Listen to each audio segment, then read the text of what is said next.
you mentioned the next generation, and I've got two adult children now who are that next generation.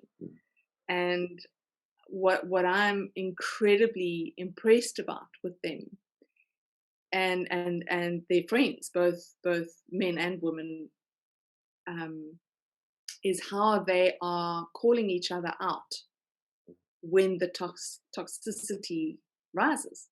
And it's not a calling out to shame them.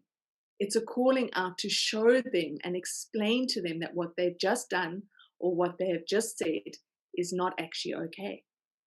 So there's this incredible, they're teaching each other because my kids look at my generation and they just go, we do not want to be like you.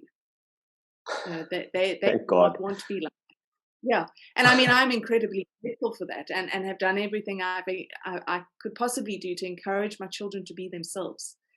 And that I think is another thing that is so important is that we need to be able to get to a point where men and women, but we're focusing on the men right now, where men are allowed to be themselves,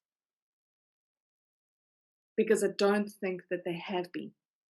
And they've had to suppress their individuality. They've had to express their uniqueness,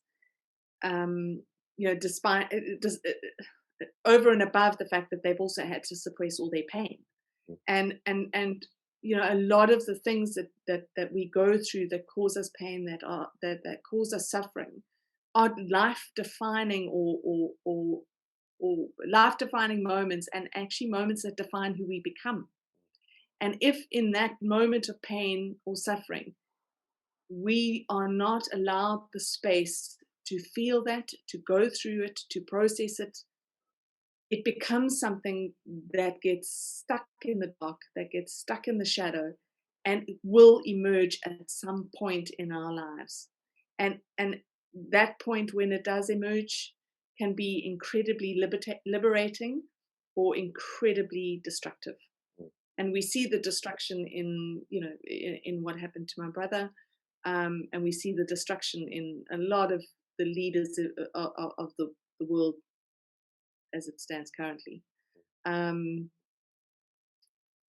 but if we can help men to find themselves, their individual self, their unique self, uncover that and release the pain that sits around that, then we are going to have a generation of men who can support their children to become who they are, instead of determining from day one, this is who you will be. Because that's what's happened to us. We were born into a world that told us, this is who you will be, this is how you must be, this is how you must behave, this is the path that you must follow, because this is how things are done.